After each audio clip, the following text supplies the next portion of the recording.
Welcome to Speaking Torah. I'm your host, Rabbi Jeffrey Summit, Director of the Innovation Lab at Hebrew College.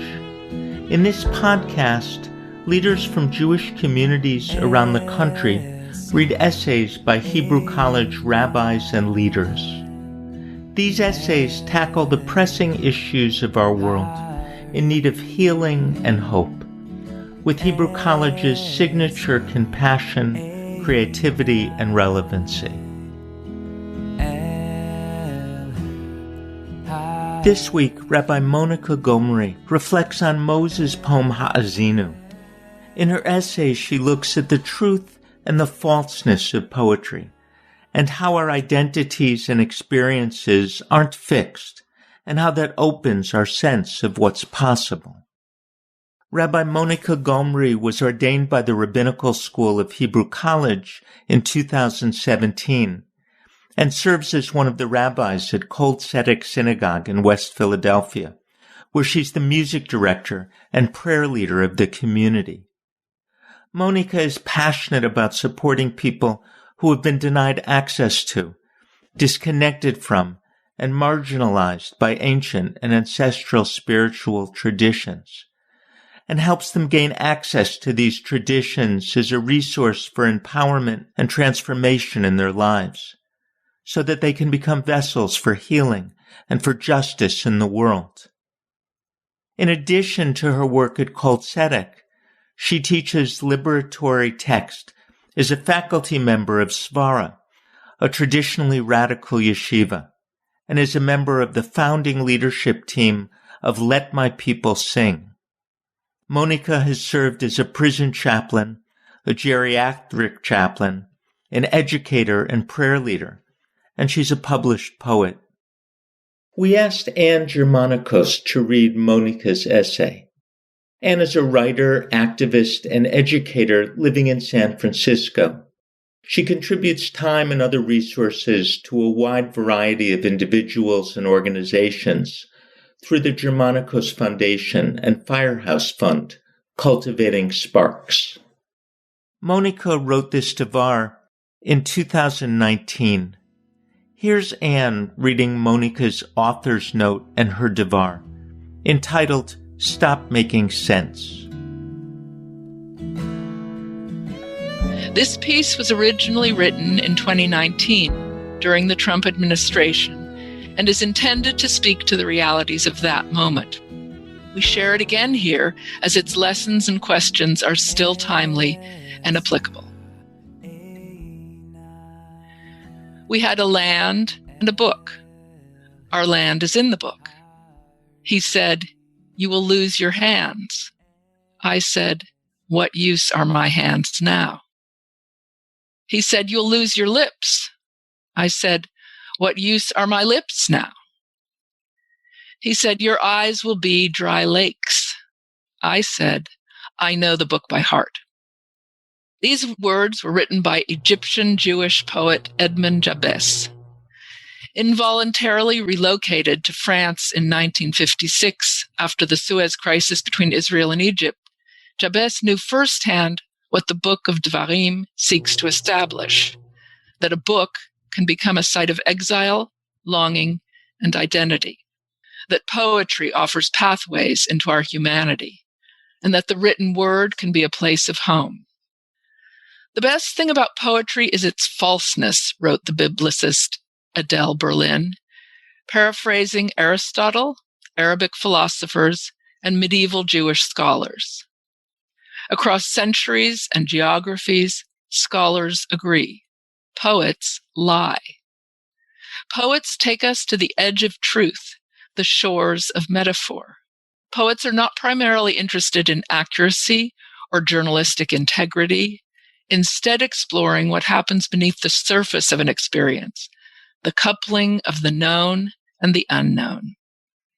George Oppen, a 20th century American poet, wrote that poetry is an instance of being in the world, at the limits of judgment, the limits of reason. In one of my first poetry courses as an undergraduate student, my teacher told us, "Your poems don't have to be true. They have to lead us to the truth of a feeling." In this week's Parsha, Moshe's book-length speech switches genres from prose oration to a shirah, an epic poem. And Moshe takes up the project of poetic untruth.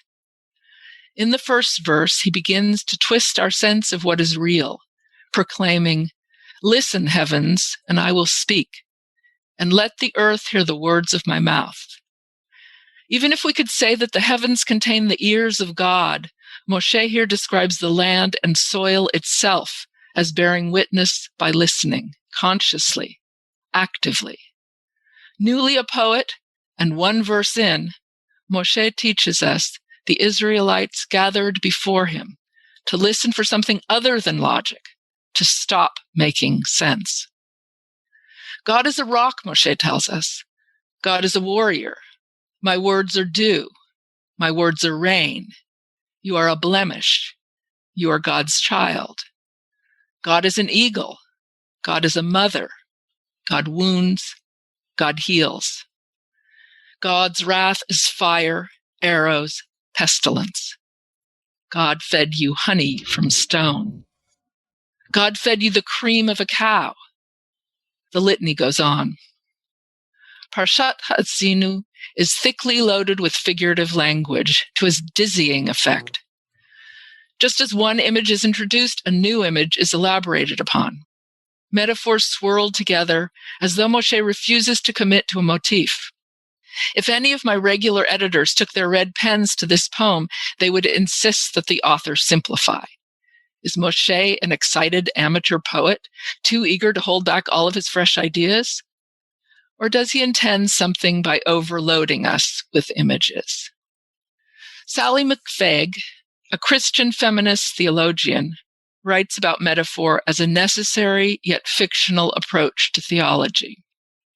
McFaig teaches that we construct the worlds that we inhabit through our choices of imagery and analogy. Though the words we choose to describe the divine reflect our lived and embodied experiences of the Holy One, they're limited by the bounds of language and impacted by the structures of society. Our words for God are not God. They're an attempt at articulating God, and they are never complete. McFaig writes, "Metaphorical statements always contain the whisper, it is and it is not. When Moshe tells us in his poem that God is an eagle, we know that something about God is like this powerful bird, and also that God is not an eagle, not only an eagle, and not limited to an eagle. Perhaps this is why Moshe brings so many conflicting images of God into close proximity, to remind us that while God can be any of these things, God is also none of these things exclusively.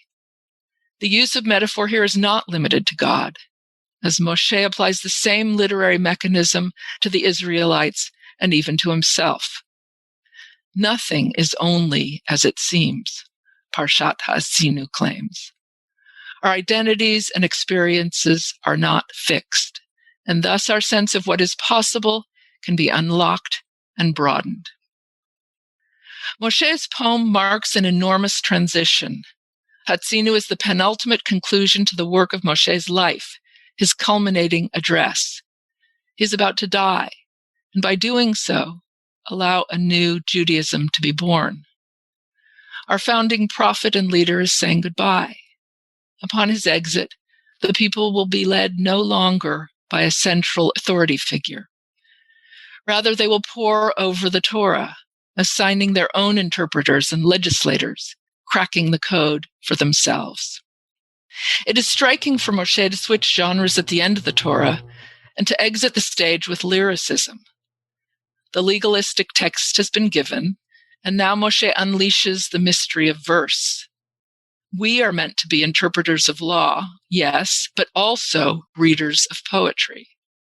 The Netziv writes in Ha'amek Davar, "It is obvious that one who is aware of the figurative expressions of poetry can better appreciate its character than the one who only has a literal meaning of the words, which may lead him to misunderstand the poet's intention.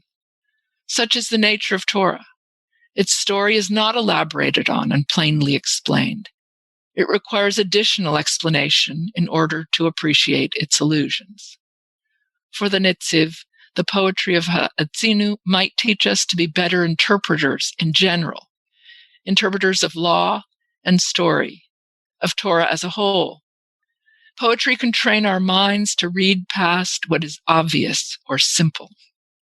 The Sefat Emet breaks up Ha'atzinu's first verse, explaining that it refers to the 10 Commandments, Torah shebichtav, while it refers to the 10 utterances of creation, representing Torah shebe'al peh.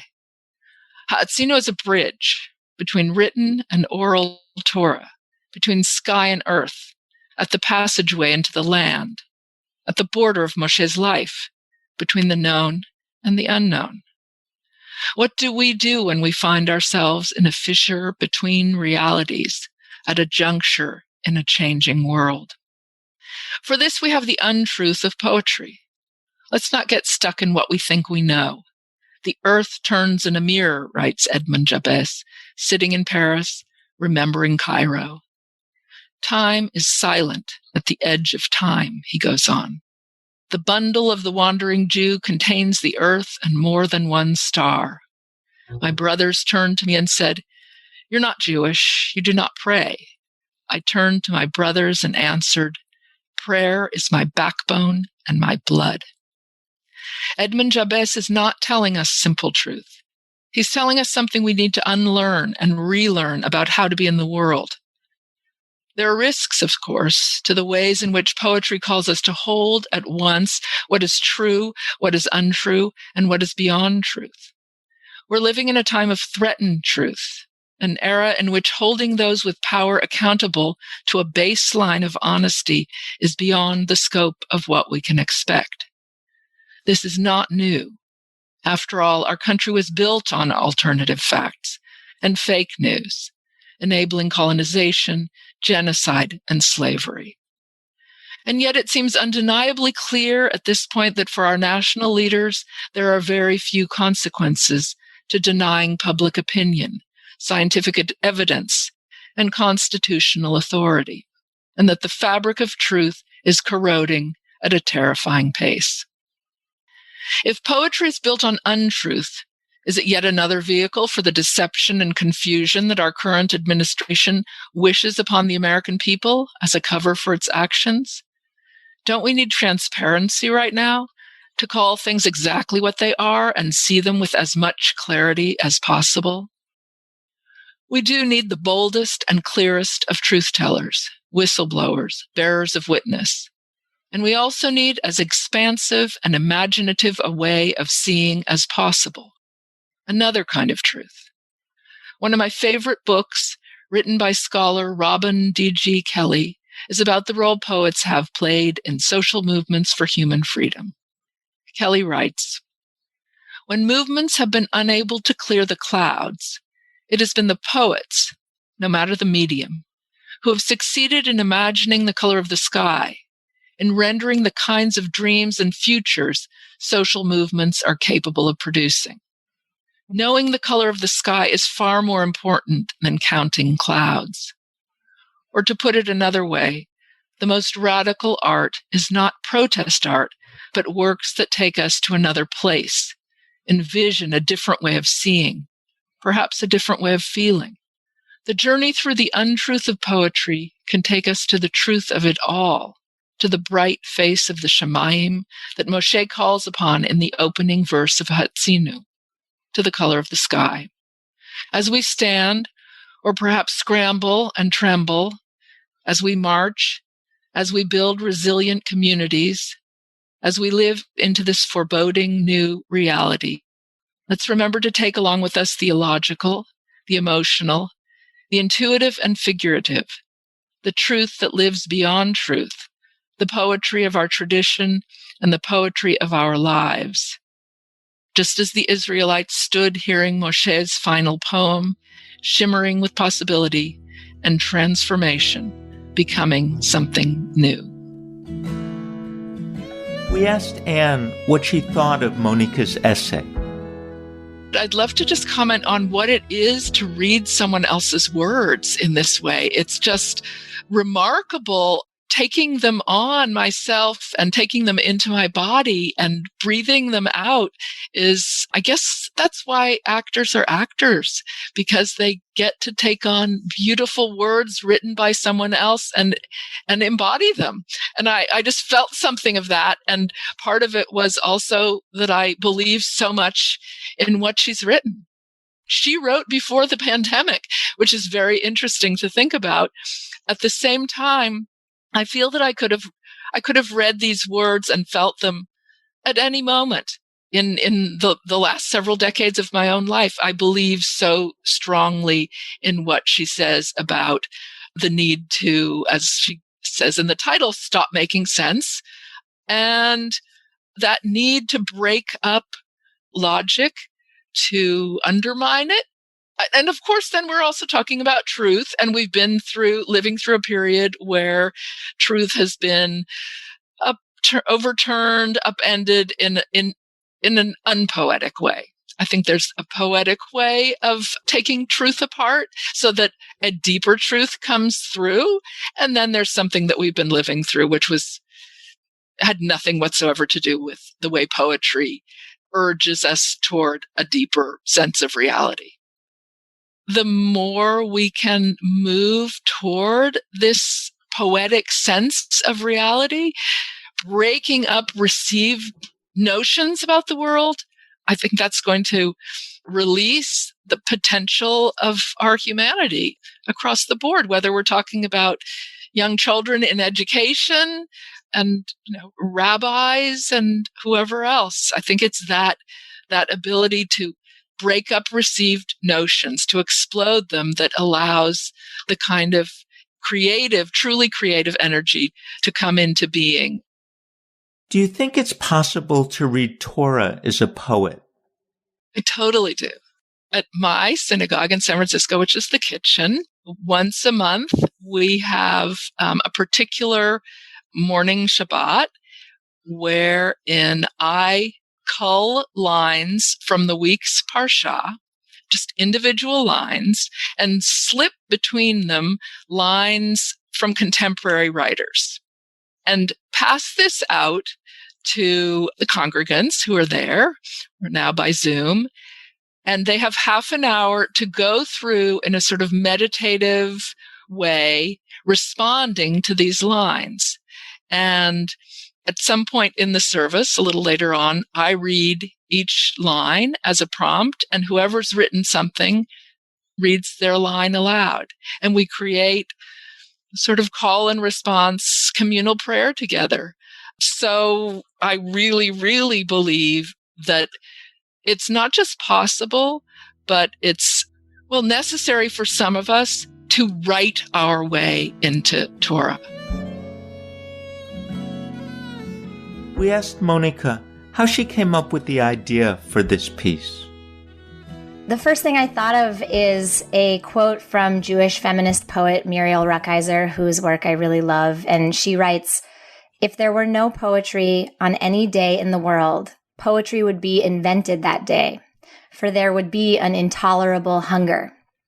And this feels so true to me. My system craves language that is complex, enigmatic, and unexpected, and I often go to Torah for that hunger. That's one of the reasons I love studying Torah. I think Torah is human language attempting to approximate something infinite and inexpressible. It's our ancestors trying to do their best to make sense of God and the world, and this happens so frequently through metaphor and rupture, fragment, through contradictions and tensions. For me, the poetry of Torah is very loud and very magnetic, and I think it can transform us if we let it in. So you can imagine my delight that we get a whole parsha in verse from Moshe Rabbeinu, the poet. What an awesome role model. Parshat Ha'azinu is an invitation to lean into the way that language can be strange and surprising. When I wrote this Devar Torah, I was learning so much from Black and Indigenous activists who were resisting the construction of pipelines on Native land, police violence in Black communities, and family separation at the border. And one of their core messages was that under these conditions, business as usual simply could not continue. So this piece, for me, is about how poetry can help disrupt business as usual, how it jolts our minds and hearts out of submission, out of settling for the world as it is. And I think as Jews, we inherit this idea from our textual tradition. The rabbis were committed to expanding the interpretive possibility of Torah. They loved working with language in creative ways, and the whole corpus of Midrash is a reflection of this love of language and their willingness to play with it, to disrupt it, and to make it something new. I think making language anew is part of a transformative and revolutionary practice. That's what I really wanted to think about when I wrote this piece, and Torah is a place I go to remember and explore. We also asked Mónica how she feels about this essay and its relevance today. I'm thinking about how we are living through the global crisis of this pandemic, and now we have been for many months. And for me, writing and reading poetry has been a place of refuge throughout this time and a core spiritual practice to get me through. So reading this piece now, it reinforces for me that poetry is an enduring spiritual practice, which anchors me and enables me to weather the turbulent parts of life. And I think when I wrote this piece, I wanted to lift up that poetry and reading Torah as poets is at the heart of our tradition, though it's not always what we think of when we consider the practices of Judaism's spiritual technologies. Today, it's even clearer to me why that continues to feel important, and I'm excited for it to be a resource and a source of strength for others during a really challenging time.